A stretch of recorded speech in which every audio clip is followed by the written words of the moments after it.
किसी को भी आईएएस बनना है पहले अटेम्प्ट में, बस मेरी एक बात मान लो, उससे ज्यादा कुछ मत करो तुम, गारंटी तुम्हारा सिलेक्शन होगा, गारंटी। और सिलेक्शन अगर नहीं होगा ना, तुमको 2 साल का खर्चा देंगे 30,000 रुपए महीने के हिसाब से। इस एग्जामिनेशन में इतना पढ़ना थोड़ी है, इस एग्जामिनेशन में तुम बहुत पढ़ नहीं पाओगे, इतना जान लेना। तुम इतनी छोटी सी बात नहीं समझ पाते, क्योंकि तुम्हारा मन कहता है कि इतनी बड़ी अचीवमेंट इतने छोटे रास्ते से हो जाएगी। सर ऐसे ही होती है।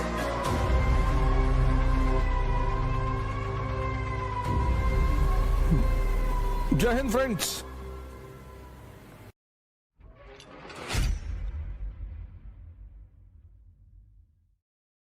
नहीं, मैं तो कहता हूं मुझसे पूछते रहा करो, क्योंकि हर आदमी ओमनीसिएंट नहीं है। मैं भी तुम लोगों से बहुत कुछ सीखता हूं। इस दुनिया में कोई ओमनीसिएंट नहीं है।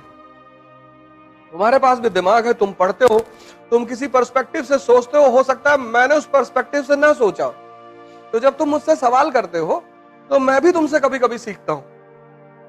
ना आने का मतलब कुछ बुरा थोड़ी होता है। हर आदमी को सब कुछ थोड़ी आता है। इस फील्ड की जो विधा है, इस फील्ड में जीता कैसे जाता है वो मुझे पता है। हो सकता है मुझे हिस्ट्री कुछ भी ना पता हो, लेकिन इस फील्ड में जीता कैसे जाता है, कैसे आईएएस में सिलेक्शन होता है, क्या करना पड़ता है, वो चीजें मुझे पता है बस। तो इसलिए मैं हमेशा तुम लोगों से क्लास में कहता हूं कि क्वेश्चन पूछते रहा करो। कुछ भी क्वेश्चन पूछो, कोई बात नहीं आएगा मैं तुमको सॉरी बोलूंगा, मैं पता करके आके फिर तुमको बताऊंगा, वो कोई मुद्दा नहीं। इस एग्जामिनेशन में इतना पढ़ना थोड़ी है। यहां जितने लोग तुम लोग आते हो, बस मेरी एक बात मान लो,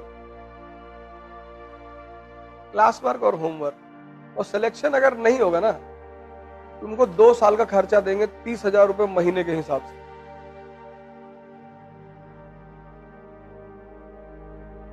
तुम क्यों टेंशन ले रहे हो यार? आज इकरा में मान लो 100 लोग आ रहे हैं, ठीक है, बहुत आ रहे हैं। ये 100 वो लोग हैं जिन्होंने जीवन में खतरा ले रखा है कि पैसा डूब जाएगा तो, लेकिन चलो। जब तुम कोई बिजनेस शुरू करते हो तो तुम्हारा बिजनेस पहले दिन में नहीं खड़ा होता। बिजनेस का पहला चरण है फेथ। इतनी बड़ी बड़ी कंपनियां मार्केट में हैं, तो लोग उनको पास जाएंगे। जब आदमी पैसा देता है तो कहता है कि यार जिसका नाम है उसके पास चलो। नहीं, लेकिन जब तुम यहां आ ही गए हो, पैसा खर्चा ही कर दिए हो, तो मेरी एक बात मान लो, क्लास वर्क और होमवर्क, उससे ज्यादा कुछ मत करो तुम। और न्यूज़पेपर, गारंटी तुम्हारा सिलेक्शन होगा, गारंटी।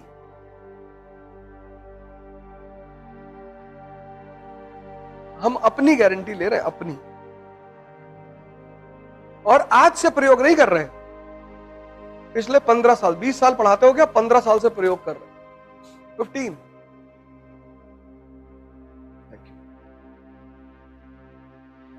चाय है?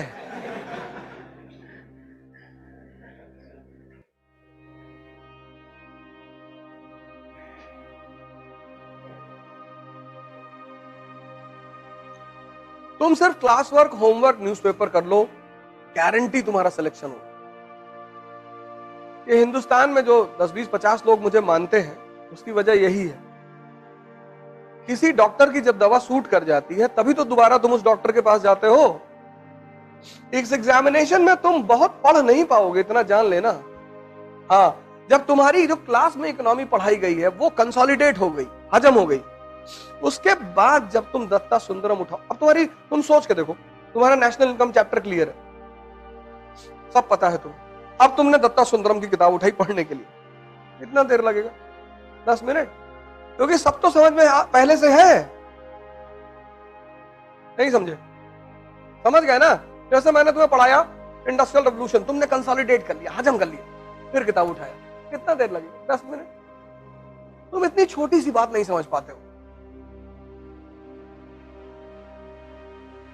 क्योंकि तुम्हारा मन कहता है कि इतनी बड़ी अचीवमेंट इतने छोटे रास्ते से हो जाएगी। सर ऐसे ही होती है।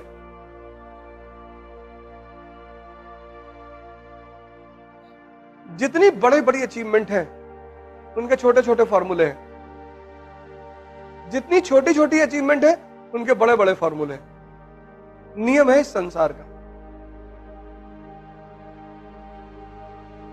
यहां सबको बोलो भैया मैं सच बोलता हूं, तुमको लोग कहेंगे कि झूठा एक नंबर का है, और तुम सबसे बोलो कि मैं झूठ बोलता हूं तो लोग कहेंगे बहुत सच बोलता है ये आदमी। ये अजीब सा खेल है, अजीब सा। एनसीईआरटी में कितनी बार तुम लोगों को बोला हूं, एनसीईआरटी मतलब सोचने का तरीका, एनसीईआरटी मतलब आधारभूत ज्ञान। जितने लोग एनसीईआरटी तैयार कर लेते हैं आईएएस की कोचिंग करने से पहले, उनके फर्स्ट अटेम्प्ट में सेलेक्ट होने की संभावना 90% बढ़ जाती है।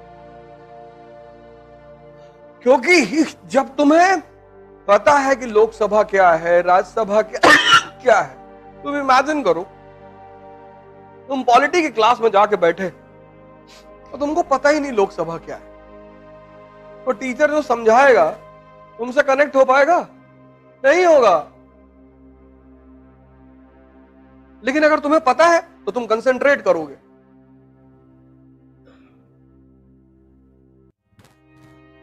नहीं करोगे फिर तो 50% तुम सीख के आए थे और 50 तुमने क्लास में सीख लिया। जड़ मजबूत हो गई कि नहीं हो गई?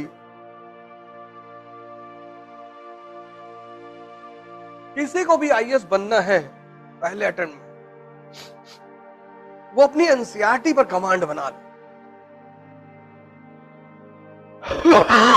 अब जैसे पहला चैप्टर है विपिन चंद्रा का, क्लास 12th वाली एनसीईआरटी है ना विपिन चंद्रा, उसका पहला चैप्टर है 18वीं शताब्दी का भारत, है ना। अब वो चैप्टर जब तुमने खत्म किया तो पहली चीज क्या क्लियर होनी चाहिए कि मुगल साम्राज्य का पतन क्यों हुआ। यही तो पहली हेडिंग है। दूसरी चीज क्या क्लियर होनी चाहिए? क्षेत्रीय राजवंश, राजपूताना, अवध। पढ़ी हो कभी एनसीईआरटी? बताओ अवध के बारे में।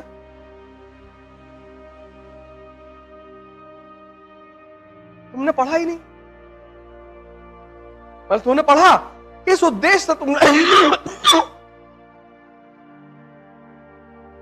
इस उद्देश्य से तुमने नहीं पढ़ा। तुमने पढ़ा, मैं ये नहीं कह रहा तुमने नहीं पढ़ा, तुमने पढ़ा, पर तुमने उद्देश्य विहीन होकर पढ़ाई की। तुम्हारा पढ़ना बेकार चला गया, तुम्हारी मेहनत बेकार चली गई।